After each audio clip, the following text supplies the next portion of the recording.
कलयुग का समय, और ऐसे समय में मन इंद्रियां बड़े फैलाव में है, बड़े जोरों शोरों से आगे हैं।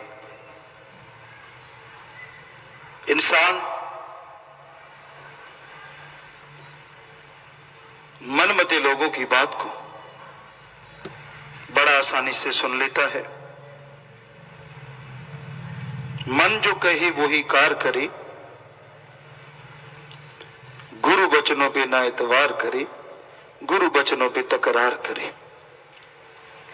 वाकई सच्चे दाता रहबर ने जो वचन फरमाए वो आज ज्यों के त्यों हैं कि ऐसा घोर कलयुग का समय है। मन कहे वो बातें अच्छी लगती हैं और मनमते लोग कहें वो बातें अच्छी लगती हैं। गुरु पीर फकीर कहे उसके लिए चमत्कार चाहिए। कोई बुरा कर्म करता है, कोई बुरी सोच रखता है, गलत काम करने को कहता है, उसके लिए इंसान कभी कोई चमत्कार नहीं चाहता, झट से उसकी बात को मान लेता है। पर संत कहें कि तेरा भगवान तुझ में है, संत कहें कि अल्लाह वाहिगुरु का नाम जपा करो, तो वो बेइंतहा खुशियां देगा। तो इंसान कहता है मेरा तो चमत्कार को नमस्कार है, अगर कोई मुझे भगवान दिखा देगा तो मैं मान लूंगा कि गुरु पीर फकीर पूरा है। पर यह कैसे संभव है? जब तक आप भक्ति नहीं करते, जब तक आप राम नाम का जाप नहीं करते, तब तक उस राम को, अल्लाह वाहिगुरु को कैसे देखा जा सकता है? जिस तरह से बच्चे नर्सरी से पढ़ना शुरू करते हैं, पढ़ते चले जाते हैं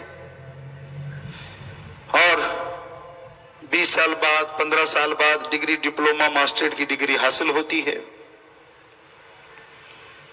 कितना समय लगा, कितनी मेहनत की, कितना दृढ़ निश्चय रहा, तब जाके वो डिग्रियां मिली।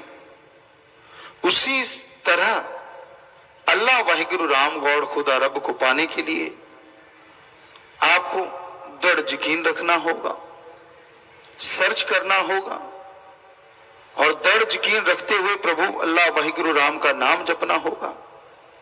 ज्यों ज्यों आप राम नाम जपते जाएंगे, ज्यों ज्यों भक्ति करते जाएंगे, तो जो डिग्रियां आपको मिलेंगी वो परमानंद और मालिक सदगुरु मौला के नूरी स्वरूप के दर्शन होंगे।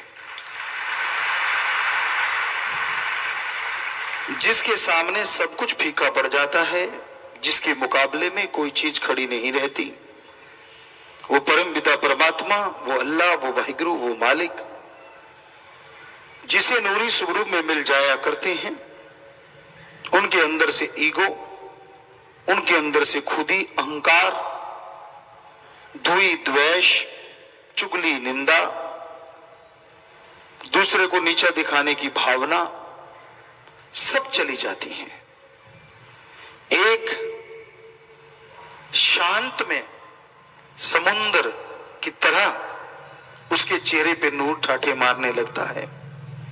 पता चल जाता है कि यह इंसान भक्ति करने वाला है और सदगुरु के दृढ़ यकीनों पे अमल करने वाला है, सदगुरु पे दृढ़ यकीन रखता है, वचनों पे अमल करने वाला है। तो फकीर के वचन सिर्फ वचन ही नहीं होते, वो अल्लाह वाहिगुरु राम की बात होती है जो फकीर वचन कहते हैं। वाहिगुरु के वचन हो सकते हैं, अल्लाह राम के वचन होते हैं, फकीर तो बताने वाले होते हैं। आदमी का मन मरोड़ा चढ़ा लेता है। हर इंसान अपनी मर्जी का मालिक है। वो आपको क्या कह दे, क्या बोल दे, कुछ पता नहीं चलता।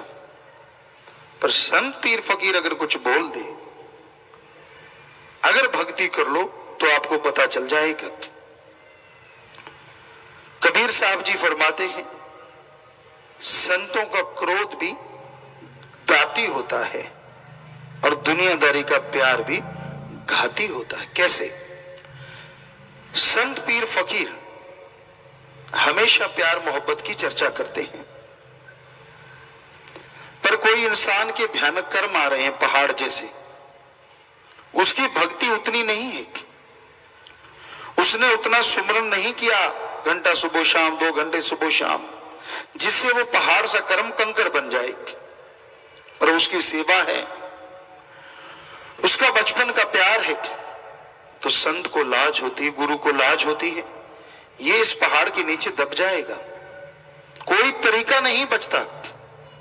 अब संत प्यार के समुंदर होते हैं, तो काल का कर्जा चुकाने के लिए संत अपने अंदर परिवर्तन लाके क्रोध करते हैं, ताकि यह लगे काल को कि देखो मैंने दयाल के नुमाइंदे संत को भी गुस्सा चढ़ा दिया, ताकि कुछ लोग उसे देख के दूर हों, कुछ लोग देख के शायद पता नहीं क्या अर्थ निकालें, लेकिन तो मालिक जानता है कि वो क्रोध सिर्फ इसलिए होता है कि सामने वाले के ऊपर मुसीबतों के पहाड़ की जगह एक राई बन के दुख कट जाते हैं और वो आदमी बच जाता है। होता कभी कभार है किसी किसी के साथ। तो इसलिए कबीर जी ने लिखा, संतों का क्रोध भी दाती होता है, दुनियादारी का प्यार भी घाती होता है, घातक। कई बार आपसे चर्चा की, आपसे प्यार करेंगे अगर आप ऑफिसर हैं, आपसे प्यार करेंगे अगर धन दौलत जमीन जायदाद अच्छी है, आपसे प्यार करेंगे अगर आपकी राज पहुंच है, आपसे प्यार करेंगे घर में बहू बेटी बहन अच्छी है। ये कलयुग है, ये कलयुग की नगरी है, तो उनका प्यार घातक है और आप बड़े भोले बड़े बन जाते हैं, हमारी बात सुनते ही नहीं, यारी दोस्ती डालते हैं, घर के अंदर तक ले जाते, जान ना पहचान तू मेरा मेहमान, धक्के से उसको अंदर बिठा लेते हैं। तो वो घातकी होगा ना आपके लिए, वो आपसे प्यार करने नहीं आया, उसका मकसद कोई और है, वो मतलब परस्त है। और आप भोले बड़े बन के बिसर जाते हो, यार मेरा दोस्त है, मेरा यार है, यार फलाना, बता कौन सा तू लंगोटिया यार है? नहीं, मालिक की 4 अच्छी बातें सुना दी, अरे वो तो उल्लू बनाने आया, तुझे बुद्धू बनाने आया। मालिक की बातें किसी से सुन के खुश होना है तो फकीर की सुना करो ना, जो आपको कभी भी धोखा नहीं देगा। दुनियादारी के लोग छली कपटी हैं, कोई पता नहीं वो मालिक की बात सुना के आपसे क्या लूट के ले जाएं। हम आपको आगाह करते हैं और अब तो जोर शोर से करते हैं, क्योंकि ये कलयुग है, हर कोई बहुरूपिया बन के आपके पास आ सकता है। हमारी कोई बात सुना दी, साईं जी की सुना दी, परमपिता, आप तो कहो यार ये तो बहुत बड़ा भक्त है, और पता तब लगता है जब चूना लगा के निकल जाता है। क्यों भाई, हमने आपको कहा कि आप ऐसे किया करो? हमने तो कभी नहीं बोला। कोई बड़ा छड़ा भक्त नहीं होता, सब बकवास है। किसी को बोलना आ जाता है, कोई सीख लेता है सत्संग सुन सुन के और आपको प्रभावित कर लेता है। प्रभावित ही होना है तो अपने पीर फकीर से हो ना, जो दोनों जहाना का साथी है, कभी आपसे धोखा होने ही नहीं देता और आपको बार बार आगाह करता रहता है, मत पड़ो इनके जंजाल में, मत पड़ो इनके चक्कर में, ये तो शातिर हैं, ये तो चालबाज। मर्जी आपकी है भाई, क्योंकि हर कोई मर्जी का मालिक। फकीर किसी के रस्सा बांध के तो बिठा नहीं सकते। जो मान गया बेड़ा पार है, ना माना तो कुछ नहीं। एक बार कबीर साहब जी की, रविदास जी की बात आपको सुनाते हैं। उन्होंने क्या किया, कबीर जी ने अपने संगी साथियों को लिया, वैश्या के कोठे पे चले गए। हाथ में शराब की बोतलें थी, लोग पीछे हटते गए, हटते गए, हटते गए, हटते गए। कबीर जी चले जा रहे हैं। बीर सिंह एक राजा था जो उन्हें बहुत मानता था। कबीर जी को देख के ही अपनी राज सिंहासन छोड़ देता था, उनको वहां बिठाता था, खुद साइड में बैठता था, कदमों में बैठता था, इतना प्यार। तो कबीर जी वहां पहुंचे, हाथ में बोतलें हैं 2, वैश्या चल रही है, कुछ नीच जात के लोग जिनको लोग कहते थे उस समय, वो भी चल रहे हैं। तो उसको लगा यार ये तो गड़बड़ हो गई। कहां वो राजा पहले खड़ा हो जाता था, राजा उस दिन उठा नहीं। कबीर जी समझ गए कि मन खा गया मरोड़ा। इतना दृढ़ यकीन किसका होता है? ऐसा नहीं कि होता नहीं, होता है। सहजोबाई कहती भगवान भी सामने आ जाए ना तो मैं झाड़ू लगाने वाला जैसा मानूंगी, भगवान ने आना तो गुरु का रूप धारण करके आए वरना ना आए। ऐसा भी होता है दृढ़ यकीन। तो कबीर जी ने देखा कि इसका पुर्जा तो हिल गया, ये तो गया जरा सा दिखाने से ही। तो लाज भी होती है ना गुरु को अपने शिष्य की। तो उन्होंने वो शराब की बोतलें ऐसे डालनी शुरू की, अपने सिर पे डाली, इधर उधर डाली, वो और गिरना मारने लगा। राजा यार ये क्या फकीर है, शराब की बोतलें डाल रहा है। तो रविदास जी साथ थे, वो भाग के गए, कहने लगे क्या हो गया तुझे? कहने लगे यार गुरु जी ये क्या? कहता सुन, फलां जगह मंदिरों में आग लगी हुई है पुरी में, तो ये कबीर जी तो उस आग को बुझा रहे हैं और कोई तरीका नहीं है, ये कर्म काट रहे हैं, वहां इनके भक्त रह रहे हैं, आसपास भक्त हैं, अगर आग फैल गई तो वो सारे जल जाएंगे। तो इसलिए ये सारा स्वांग रचना पड़ा ताकि काल का सारा ध्यान इस पे हो जाए, ताकि सारे मुरीद टूट जाएं और उधर से कबीर जी अपना काम करते हैं। ऐसा ही होता है, फकीर क्रोध करता है, आसपास वाले को अच्छा यार हमें तो कहते क्रोध ना करो और आप इतना, बस होगी छुट्टी। वरना फकीरों को क्रोध से क्या दाल लेनी है? क्रोध तो उनके पांव तले कुचला रहता है हमेशा। तो फकीर वो राजा को आया यार नहीं, क्योंकि गड़बड़ हो जाती तो फिर पूरी हो जाती। टाइम नोट किया, ये टाइम है नोट करो, घुड़सवार को दौड़ाया कि पूरी स्पीड से जा, स्केच बनाया उसका कबीर जी का कि ये लेके जाओ फोटो साथ। वो घुड़सवार 3-4 दौड़े, पता करने गए, पता किया क्या इस टाइम पे यहाँ आग लगी थी? कहते हाँ जी बड़ी भयानक आग लगी थी। कहते फिर बुझाया किसने? कहते एक बंदा था, पता नहीं कौन था, उन्होंने फोटो दिखाई, ये तो नहीं था कबीर जी की। कहते अरे अरे यही था, इसी ने आग बुझाई है। पता नहीं यार कमाल कर दी इस आदमी ने, अकेला ही आग बुझा गया, पता नहीं हद कर दी, सब लोग ढूंढ रहे हैं वो मिल नहीं रहा। जब उन्होंने जाके उसको बताया वीर सिंह को, तो सारा हिल गया वो। ओ मन जालिम, क्या करवा दिया था तूने, कहा मेरा गुरु भगवान, और हे नीच मन तूने क्या बना डाला। पांव में गिरा, माफी मांगी कि मेरे से गलती हुई, मैं समझ नहीं पाया आपके प्यार को, मोहब्बत को। कबीर जी ने आशीर्वाद दिया और चुपचाप चले गए। सो कहने का मतलब ये काल की नगरी है, हर कोई वीर सिंह नहीं बन सकता। मन मरोड़ा कब चढ़ा दे कुछ पता नहीं चलता। सो काल की इस नगरी में, कलयुग में, फकीर तो अपनी मुरीद की अपने औलाद से बढ़ के संभाल करते हैं कि मेरे बच्चे को कोई तकलीफ ना आए, उसे कोई दुख ना आए।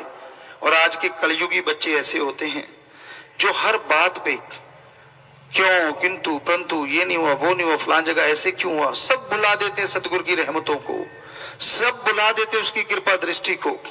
उनका एक ही मुद्दा होता है, मेरे साथ ऐसा, उसके साथ वैसा, इसके साथ ऐसा। फकीर द्वेष क्यों करेंगे? क्या एक को राजपाट देना जो दूसरे को नहीं देना, या एक से कंधे पे चढ़ के नाचना है जो दूसरे के नहीं नाचना। और हमने देखा है कि लोग अपने बच्चों में कमियां नहीं निकालते, फकीरों में जल्दी निकाल देते हैं। अपने बहन भाई की कोई कमी नहीं होती, उनको लगता है वो तो पाक पवित्र है, कमी है तो फकीर में। और ये नहीं पता कि कौन क्या क्या गुल खिलाता है, तब जाके अति होती है, ऐसे नहीं हुआ करती। सब बुला देते हैं मालिक के प्यार को, बड़े छली कपटी हैं इस संसार के लोग।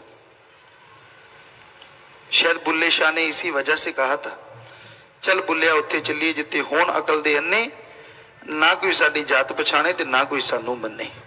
शायद वो इतने तकलीफ में आ गए लोगों के छल कपट देख के कि मुंह पे कुछ और है यार, इनके दिमाग में चल कुछ और रहा है, कचरा भरा हुआ है।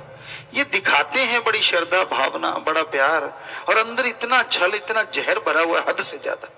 लानते से मुरीदों पे, लानते से माँ बाप पे जिन्होंने ऐसी औलादों को जन्म दिया, गिरगिट से बढ़ के हैं। तो शायद फकीर ऐसे नहीं लिखते, जब कोई बात आती चल बुल्लिया उत्थे चलिए, कि वहां चलें, या होन अकल दे अन्ने, जो दृढ़ यकीन वाले हों, जिनको अकल ही ना हो, तमीज ही ना हो, ना कोई साडी जात पछाणे, ना ये पूछे तू कौन है, क्या करता है, क्या नहीं करता, मस्त हो मालिक के प्यार में, और ना कोई सानू मन्ने। सो कहने का मतलब कि जब कोई मानेगा ही नहीं तो फिर तकलीफ किस बात की। और जो मस्त मलंग होंगे तो फिर वो सिर्फ मानती है, दूसरी बात नहीं आती। फकीर को दर्द होता है, माँ बाप को लगता है हमारी औलाद, भूल जाते हैं सदगुरु उन्हें अमृत पिला पिला के बड़ा करता है। आपने सिर्फ दूध पिलाया और आपकी औलाद हो गई, और जिसने अमृत पिलाया उसकी कोई औलाद ही नहीं, उसका कोई बच्चा ही नहीं, आप ही सब कुछ है। बड़ा अजीबोगरीब है ये दुनिया, बड़ी अजीबोगरीब। सो काल की नगरी है। कभी कभार ऐसी बातें ख्याल में आ जाती हैं जब दुनिया का रवैया देखते हैं। कहां तो वो वीर सिंह कि मेरे कर्म कट गए, गुरु ने ऐसा किया, और कहां आज के कलयुगी इंसान।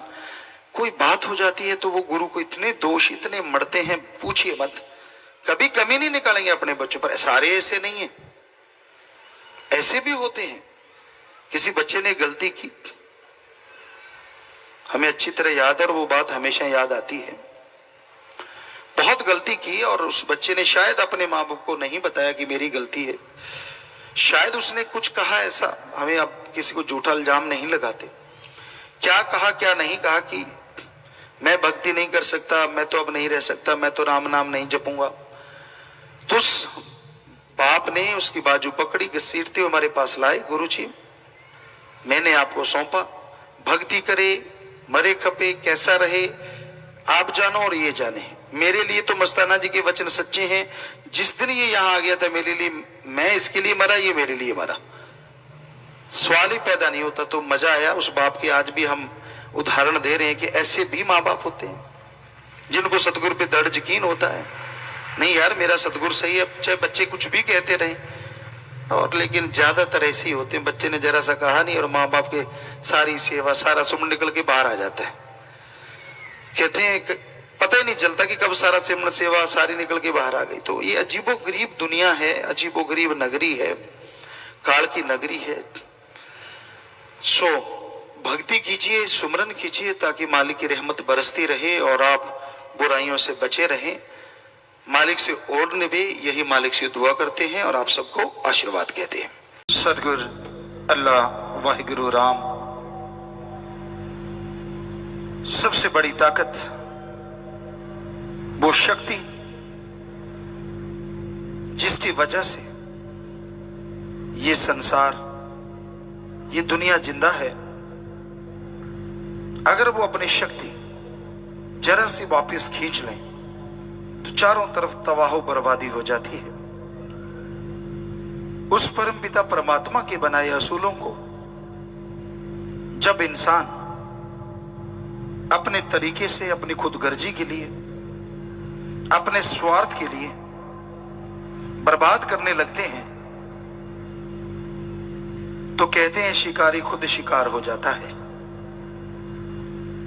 बर्बाद करने वाले बर्बाद हो जाते हैं। इसलिए कुदरत से छेड़छाड़ कभी नहीं करनी चाहिए। मालिक ने खूबसूरत घाटियां, खूबसूरत पहाड़, पेड़ पौधे, क्या गजब का सामान बनाया है। आप कभी भी चहलकदमी करते हुए पेड़ पौधों को, घास, जो भी कुदरत ने पैदा किया है धरती पे, उस घास फूस फूलों को ध्यान से देखिए। उनकी पत्तियों की कटाई गजब है, उनके अंदर के डिजाइन गजब है, फूलों के रंग गजब हैं और उनकी खुशबू कमाल है। कोई इंसान पेंटिंग बनाता है, कलाकारी करता है, उससे वो हूबहू चीज बनना तो दूर, कुछ परसेंट ही बन पाता है। पर परमपिता परमात्मा ने एक नस्ल बना दी तो बिल्कुल एक जैसी है, पर दूसरी नस्ल उससे बिल्कुल नहीं मिलती।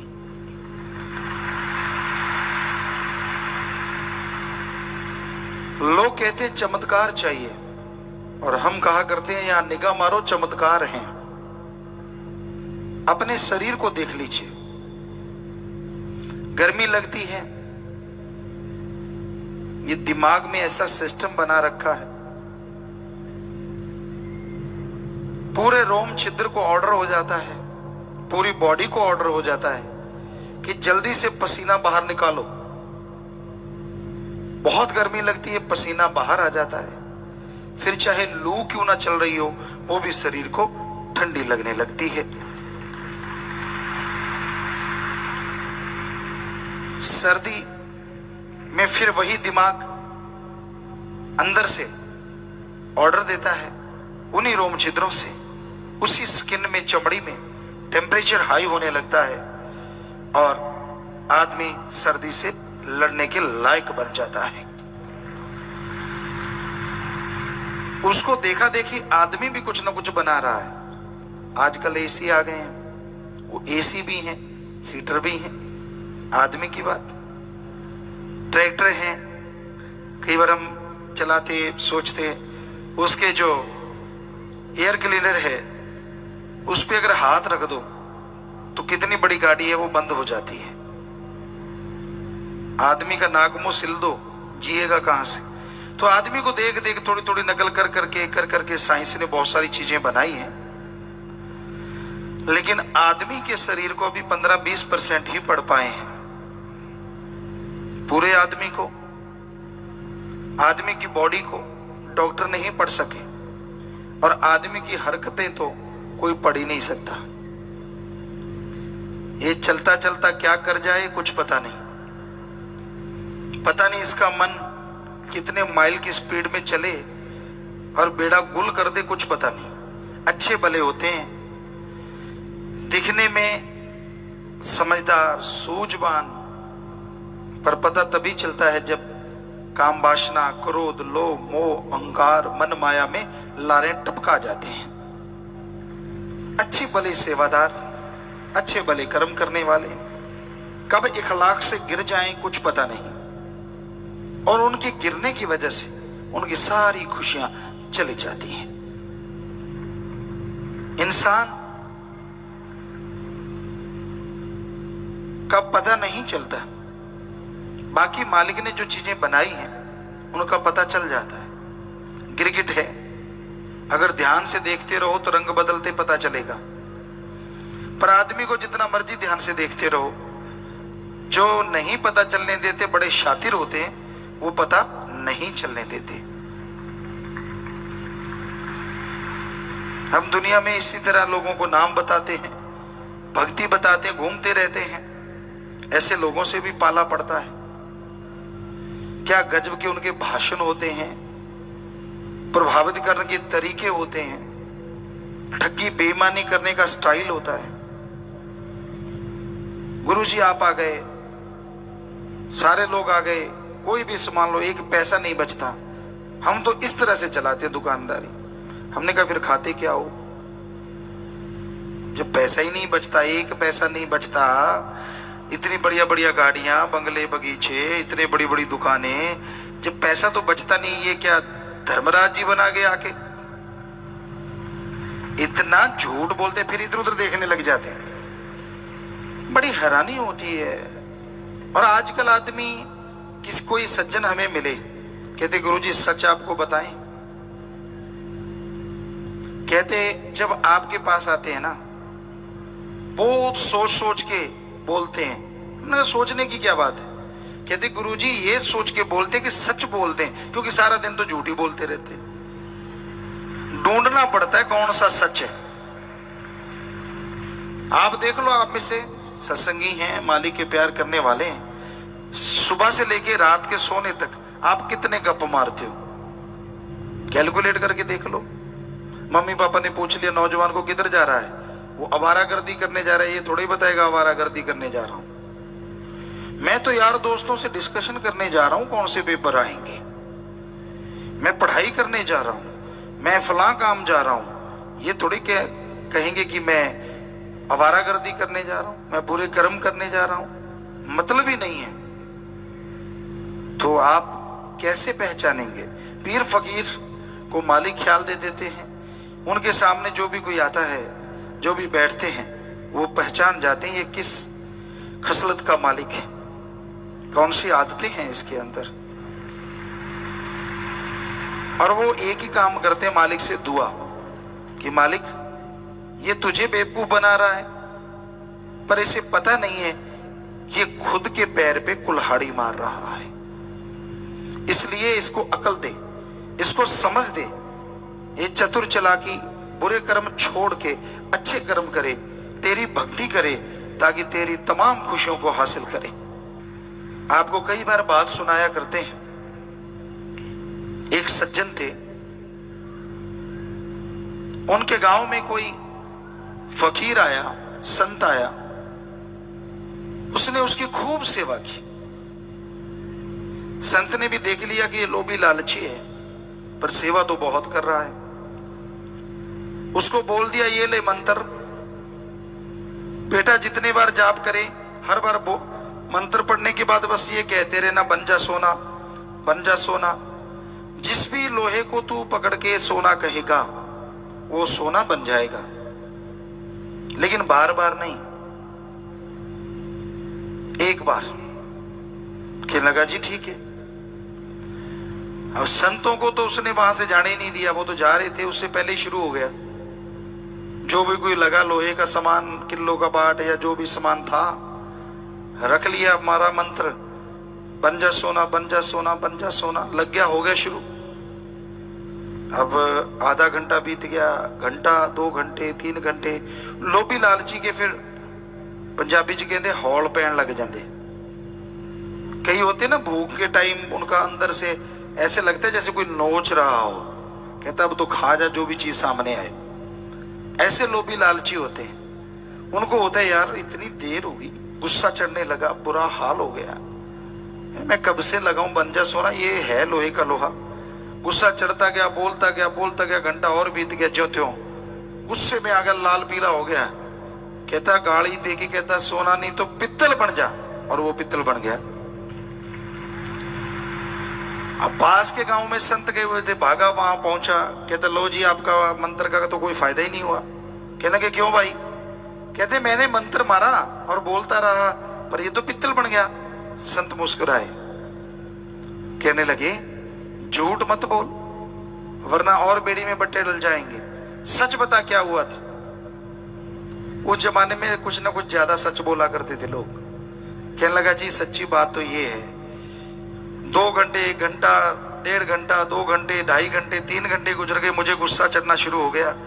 घंटा और गुजरा, मुझे बहुत ज्यादा गुस्सा चढ़ गया, और मैंने गुस्से में कहा सोना नहीं तो पित्तली बन जा। संत कहने लगे बस एक और बार ये कह देता बन जा सोना, तो सोना बन जाता। तेरे एक बार ना कहने से सोना नहीं बना, और लोहे को सोना बनाना है तो धीरज तो रखना पड़ेगा। ऐसे ही ये मालिक के प्यारो, आप मालिक की खुशियां चाहते हो, परमानंद चाहते हो, सेवा सुमरण करते हो, जल्दी मैदान ना छोड़ दिया करो। मैंने तो इतनी सेवा कर ली, मैं तो सब कुछ कर कर देख लिया, पता चल गया मुझे क्या मिलना है। बस कहना तो ये था कि सब कुछ मिलना है, पता चल गया क्या मिलना है, गया सब कुछ। तो थोड़ा सा कहने का ही, बन जा पित्तल और बन जा सोना। तो इसलिए ये बात ध्यान में रखो, क्योंकि ये हम आपको 100% गारंटी देते हैं। आप सुमरन सेवा जो भी करते हैं, अरे आप जितनी करते हैं, हजारों गुना बढ़ के मालिक ने फल देना ही देना है। काल महाकाल भी नहीं रोक सकता, पर आपकी नियति खराब हो जाए, आप कर्म ही बुरे करने लग जाओ, तो वो जो आपको खुशियां मिलनी थी, बुरे कर्म करने की वजह से, आपकी निंदा चुगली, नियत बिगड़ जाने की वजह से वो भक्ति खत्म होती रहती है और आपका कुछ बिगड़ता नहीं। मालिक आप पे रहम करके आपकी सेवा का, सुमरण का फल देके आपको पापों से बचाता रहता है, जितनी देर की आपकी सेवा सुमरण होती है। अगर लगातार वही कर्म बुरे करते रहोगे तो एक दिन फिर आपको भोगना भी पड़ता है। तो इसलिए बुरा कर्म ना करो, दीनता नम्रता से मालिक का नाम जपा करो, मालिक से मालिक को मांगा करो, और मालिक की औलाद का भला किया करो। यही सबसे जरूरी और अहम बात है। तो मालिक का नाम जपना, मालिक की भक्ति करना इस कलयुग में मुश्किल तो है। मालिक का नाम कोई लेने नहीं देता, भक्ति करने नहीं देता, तरह तरह से रास्ते में रुकावटें डाली जाती हैं। राम नाम के पुजारियों को रोकने के लिए बहुत तरह की स्कीमें बनाई जाती हैं, योजनाएं बनाई जाती हैं, पर भूल जाते हैं सबसे ऊपर कोई मालिक है। वो जब उसकी बेआवाज तलवार चलती है, सब योजनाएं धरी धराई रह जाती हैं, सब कुछ धराशायी हो जाता है। इसलिए कभी किसी को सताओ ना, कभी किसी की निंदा ना करो, कभी किसी का बुरा ना करो, सबका भला मांगा करो, राम नाम जपा करो, तन मन धन से जितना कर सकते हो पर हित के लिए सेवा किया करो। हम आपको गारंटी देते हैं मालिक आपकी खुशियां जरूर देगा। जो कर्मों में है वो भी देगा, जो कर्मों में नहीं है वो भी बख्श देगा। और धन्य वो बच्चे होते हैं जो मालिक से ओढ़ निभा जाते हैं। जो मालिक से ओढ़ निभा जाता है, सेवा करता हुआ, सुमरन करता हुआ, भक्ति करता हुआ, उसके बराबर कोई हीरे लाल जवाहरत बराबर तो क्या कल्पना भी नहीं कर सकते, उसकी तुलना हो ही नहीं सकती। वो कुलों का उद्धार करके ले जाते हैं। मालिक के नाम के बिना सब कुछ होते भी इंसान कंगाल है। कुछ भी पास में हो, आपको आने वाले गम दुख दर्द चिंताओं से मुक्ति नहीं दिला सकता। कितना भी धन धन है,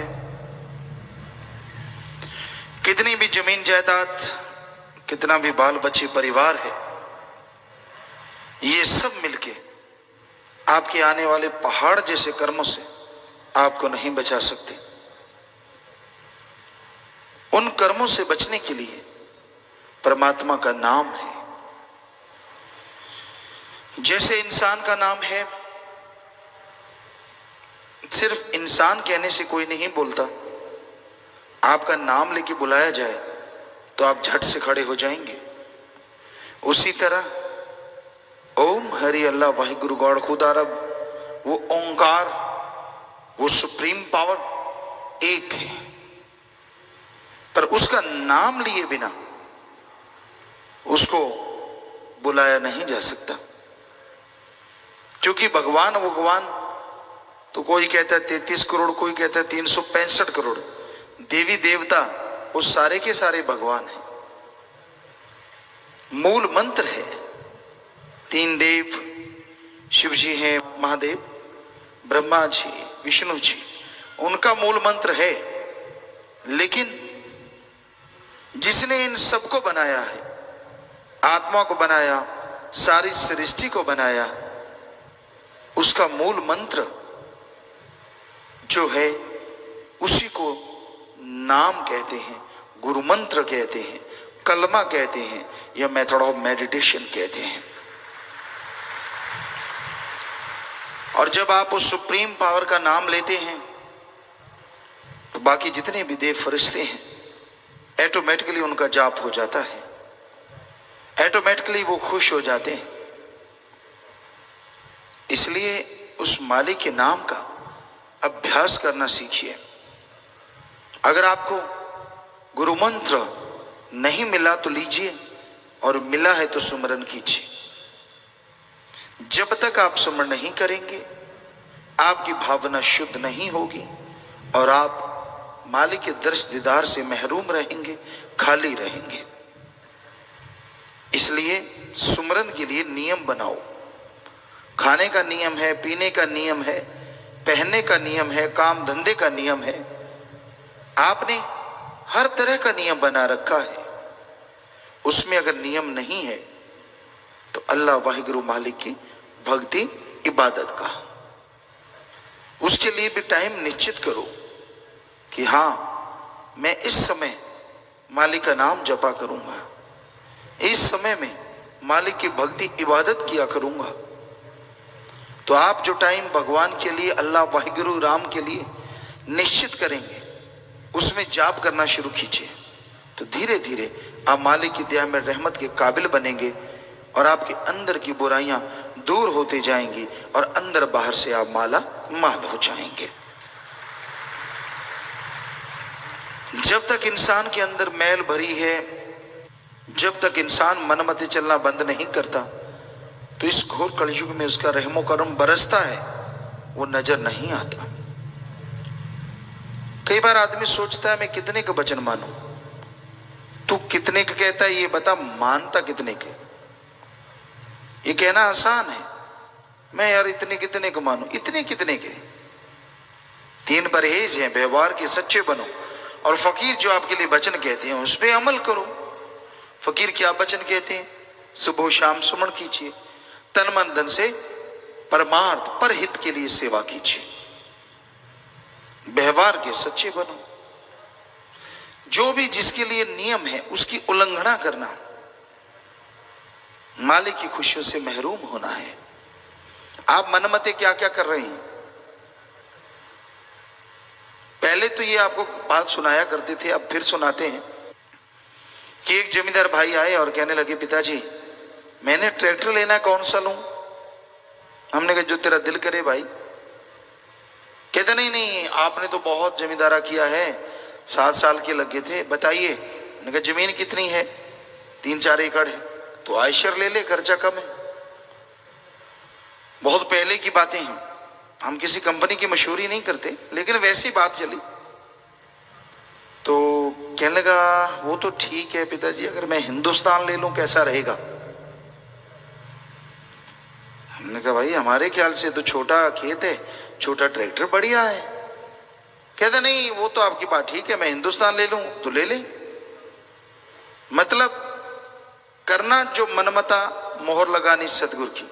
और आजकल तो मोहर की भी जरूरत नहीं है, मन मर्जी में ये रख लूं, मैं वो रख लूं, मैं ये कर लूं, मैं वो कर लूं। कहां आगे लिए आपने? फिर कहते मैं वचन तो तोड़ता ही नहीं, मैं तो ऐसा कुछ करता ही नहीं। नहीं भाई, आप निगाह मारिए, आप अपने जीवन में कितने मानते हैं ये ध्यान दीजिए। ये मत सोचिए मैं कितने नहीं मानता। हमें लगता बहुत कम लोग हैं जो वचनों पे अमल करते हैं। 3 परहेजों के तो पक्के रहना ही है, उसके बिना तो फिर सुमरण कोई असर नहीं करेगा, जितना मर्जी दिन रात करते रहो, बात नहीं बनती। आई रहमत गई रहमत, आई रहमत गई रहमत। वचनों पे पक्के होके सुमरण करो, उसका असर लाजमी होगा। आगे आप व्यवहार के सच्चे हैं, जो वचन होते हैं उस पर अमल करते हैं तो 100% असर करेगा, वरना 60, 70, 80, 90 अलग अलग दायरे हैं, उसके अनुसार असर करेगा। तो इसलिए रूहानियत में वचनों पे अमल करना बहुत जरूरी है। मनमते आप कोई चीज पे चला लेते हैं, अपनी इच्छा अनुसार करते रहते हैं, फिर आपको अंदर से खुशी नहीं आती, तो फिर संत क्या कर सकते हैं? आप बैठ के देख लो, आप जो कर्म कर रहे हैं कितने उसमें वचनों को मान रहे हैं और कितना को नहीं मान रहे। लिस्ट सा बना लो, आपके सामने आ जाएगा। फला भी नहीं तो मानता, वो भी नहीं मानता, वो तो कुएं में गिरेगा गिरेगा। किसी से क्या लेना है? मन बड़ा जालिम है। जो मानते हैं उनकी लिस्ट नहीं दिखाता, जो नहीं मानते उनकी लिस्ट दिखाता है। ले फिर क्या हो गया? ले फिर वो भी खुश, ले उसको फिर भी ऐसे। अरे तू अपनी भक्ति क्यों गवाता है ऐसा करके? तू कितने वचन मानता है, कितना अमल करता है, ये देखने वाली बात है। जब तक तू वचन नहीं मानता तेरे को खुशियां नहीं मिलेगी, और वचन मान लेगा अंदर बाहर से माला माल जरूर हो जाएगा। पिता परमात्मा सतगुरु मौला कोई इंसान जब याद करता है, चाहे कहीं भी हो, हालात चाहे कोई भी क्यों ना हो, इंसान अगर तड़प रखता है तो मालिक उसकी जरूर सुनता है। ऐसा हो नहीं सकता कि इंसान के अंदर तड़प हो और वो मालिक ना सुने। वो अल्लाह, वो वाहिगुरु, वो राम, वो गॉड सबकी सुनता है। एक कहावत बड़ी मशहूर है, बच्चा रोता है तो मां भागी चली आती है उसे दूध पिलाने के लिए। एक और कहावत है, रोए बिना तो मां भी दूध नहीं पिलाती। जरा सोचिए, रोने से अगर मां दूध पिलाने दौड़ी चली आती है, तो कोई अल्लाह वाहिगुरु राम के लिए सच्चे दिल से रोए तो क्या वो दौड़ा चला नहीं आएगा? उसने तो मां को बनाया है। जो मां के अंदर ऐसी चीजें भरता है, वो परमात्मा तो अति दयालु है। पर कोई बेटे के लिए रो रहा है, कोई दूध के लिए रो रहा है, कोई धन दौलत के लिए रो रहा है, कोई जमीन जायदाद के लिए रो रहा है, कोई इज्जत शोहरत पाने के लिए रो रहा है। सिर्फ मालिक को पाने के लिए तो कोई कोई रोता है। और जो रोता है यकीनन मालिक उसे मिल भी जाते हैं। तो उसके लिए तड़प बनाओ, उसकी याद में समय लगाओ। आप साजो सामान में उलझे रहते हो, सोच के देखो, सब कुछ बनाने वाला तो परमात्मा है। अगर वो ही अपना हो जाए तो क्या साजो सामान पीछे रह जाएगा? लेकिन फिर भी लोग उस परमात्मा को याद नहीं करते। 100 में से 99 काम हो जाए तो भी उसको वाह वाह नहीं कहते। जो एक काम नहीं हुआ उसके उल्हाने देते रहते हैं। मैं क्या किया परमात्मा तेरा, मैंने क्या माड़ा कर दिया, तूने अच्छा कौन सा किया वो बता दे। अपने तक सीमित रहना तो पशुओं का काम भी होता है, परिंदे भी करते हैं। अपने अलावा दूसरों का काम करना, दूसरों का भला करना, यही सच्ची इंसानियत है। पशु भी खाते पीते हैं, बच्चे पैदा करते हैं, घर बनाते हैं, रफा हाजत जाते हैं, और इंसान भी यही काम कर रहा है। बल्कि आदमी के तो मरणोपरांत हड्डियां चमड़ा सब काम में आ जाता है, और जीते जी मलमूत्र भी काम में आता है। आदमी का ना जीते जी काम में आता है, ना मरने के बाद काम आता है। जीते जी भी संभालने के लाले पड़े हुए हैं। आदमी जो टट्टी पेशाब करता है, बड़े बड़े नाले बन रहे हैं, सीवर बन रहे हैं, काबू ही नहीं आ रहा सौदा। और मरने के बाद हड्डियों का भी टैक्स लग जाता है, यहां मर्जी जाओ। तो इस लिहाज से देखो तो पशु बहुत आगे हैं। वो जीते जी भी काम आते हैं और मरने के बाद भी। फिर आदमी को हर धर्म में सर्वश्रेष्ठ क्यों कहा गया? क्योंकि आदमी ही एक ऐसा प्राणी है जो यहां रह के मालिक की औलाद की सेवा ही नहीं कर सकता, बल्कि मालिक की बिछड़ी हुई औलाद को मालिक से जोड़ भी सकता है, और खुद भी त्रिलोकी में मालिक के दर्शन कर सकता है, जो कि पशु नहीं कर सकते। तो आप देखिए, आप आदमियों वाले कितने काम करते हो और पशुओं वाले कितने। गुस्सा तो जरूर आता है जब सच्ची बात कह दो, पर निगाह तो मार के देखो। बल्कि आप तो आजकल राक्षस शैतानों वाले काम करने लगे हो, क्योंकि शराब पीना, नशे करना,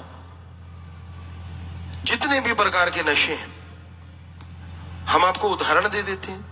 हमने सभी धर्मों के पवित्र ग्रंथों को रिसर्च किया है, पढ़ा ही नहीं बल्कि उन पे रिसर्च किया है। हिंदू धर्म में आता है, विष्णु पुराण, शिव पुराण में, कि अगर आप हिंदू हैं तो नशा नहीं कर सकते, क्योंकि जब समुद्र मंथन हुआ, जितने भी नशे शराब निकली सारे राक्षस पी गए, इंसानों ने तो पिया ही नहीं। यही बात सिख धर्म कहता है। कई लोग कहते हैं जी सिख धर्म में तो मना ही नहीं किया। वाह, तो आपका ज्ञान। सिख धर्म में तो जबरदस्त तरीके से मना किया है। पोस्त भंग अफीम मद नशा उतर जाए पर बात, नाम कुमारी नानका चढ़ी रहे दिन रात। पोस्त, भांग, अफीम, शराब, गंदगी भरे नशे सुबह के शाम, शाम के सुबह उतरते हैं। अरे नशा करना है तो वाहिगुरु राम के नाम का करो। एक बार चढ़ गया दोनों जहान में नहीं उतरेगा, अंदर सुरूर होगा, चेहरे पे नूर होगा। इस्लाम धर्म कहता है शर प्लस आप। उर्दू फारसी में शर माने शैतान, आप माने पानी। कि अल्लाह की इबादत करने वालों, शराब शैतान का पानी है। अगर खाओ पियोगे तो की गई इबादत खाक में मिलेगी, दोज़ख में चलोगे। यही हिंदू धर्म कहता है हमारा, कि राक्षस प्रवृत्ति हो जाएगी, यानी घर से सुख, शांति, अमन, चैन सब कुछ चला जाएगा। प्यार, मोहब्बत, तंदुरुस्ती सब चला जाएगा। लड़ाई झगड़े रोग परेशानियां घर में आ जाएंगी। यही है राक्षस प्रवृत्ति।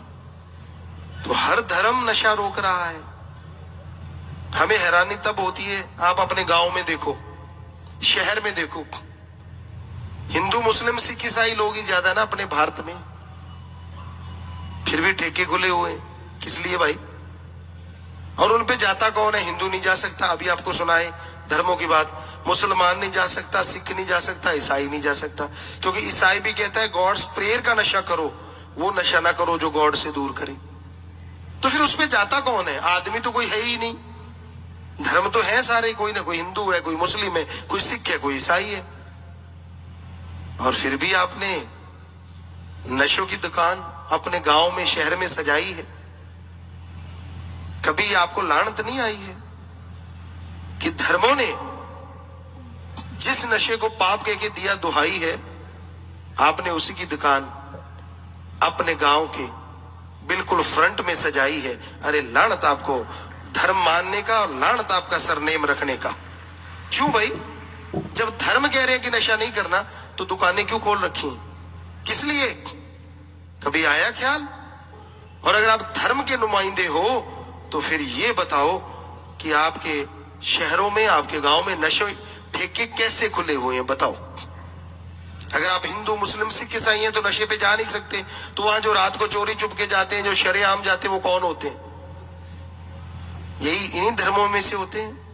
अब करबटे तो बदलोगे, क्योंकि सच्ची बात है, सच्ची बात कड़वी तो लगती है। पासे जे मारी जाते, इधर हो गया, मैं थोड़ा ही है, मैं थोड़ा ही है। क्यों, होर कौन है? वो तो बड़ी टूटी लाई सी कि मैं तो फलाना है जी, ये फलाना है। तो फिर 10 धर्मों में अगर मना है तो जाता क्यों है? या फिर बता तेरा धर्म कौन सा है? हम एक बार जा रहे थे कहीं और एक ट्रक ठेके के सामने खड़ा था। उस पे लिखा हुआ था नाम कुमारी नानका चढ़ी रहे दिन रात। हमें बड़ी हैरानी हुई, यार ये शराब के ठेके के आगे खड़ा है। हमने गाड़ी रोकी, नीचे उतरे, ठेके में चले गए। हमने कहा भाई ये ट्रक का ड्राइवर कौन है? आगे वो शराब पी रहा था, कहता मैं तो मालिक हूं, मैं ही चलाता हूं। हमने कहा वाह भाई वाह, चंगा हो गया, मालिक ही मिल गया।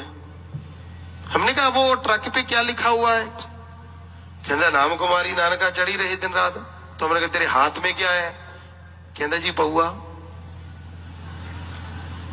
वो बाबे ने गुरुआ ने किया है भी नाम कुमारी पीनी चाहिए है, और तू ये पी रहा है और ढीठ होके पता की कहने लगे। कहता यार वो बाबे वाली पता नहीं कदों चढ़ूगी, आप पौआ मारूंगा अंदर, काटो फुल्ला दे खेडूगी। ਅਸੀਂ ਕਿਹਾ ਬੇਸ਼ਰਮਾ, ਚੰਗਾ ਹੁੰਦਾ ਤੂੰ ਤਾਂ ट्रक ਤੇ ना लिखता। तेनू ਕਿਹੜਾ ਕਿਸੇ ने किया सी भी ट्रक ते लिख, और अगर लिखा है तो कम से कम शर्म तो कर। गुरु के पवित्र वाक इतने पवित्र लिखे हुए हैं और तू उनकी धज्जियां उड़ा रहा है, लेने के देने पड़ेंगे। और आज जितनी बीमारियां हो रही हैं, कैंसर हो रहे हैं, तरह तरह की बीमारियां जो घरों घरों में फैल रही हैं, ये सब गुरुओं का निरादर करने की वजह से है। चाहे मानो चाहे ना मानो, जिसको बीमारी लग जाती है वो मानने लगता है, बीमारी में उसका नाम नहीं ले पाता, बेड़ा पार हो जाता है दूसरी तरह से नरकों में, क्योंकि बीमारी में थोड़ी ना नाम जपा जाता है। और पहले तो कहते पंजाबी जी कहते रब नूं गालां दिंदा फिरदा है। तो ये गलत बात है। आपको चाहिए परम पिता परमात्मा का नाम जपो। धर्मों का अगर पहनावा पहना है तो धर्मों का सीख भी लो। धर्मों में लिखा क्या है? हिंदू मुस्लिम सिख ईसाई धर्मों में साफ लिखा है, हमारे ये पवित्र धर्म, कि नशा नहीं करना, बुरा काम नहीं करना, मांस अंडा नहीं खाना। पर फिर भी इंसान उसकी तरफ दौड़ता है।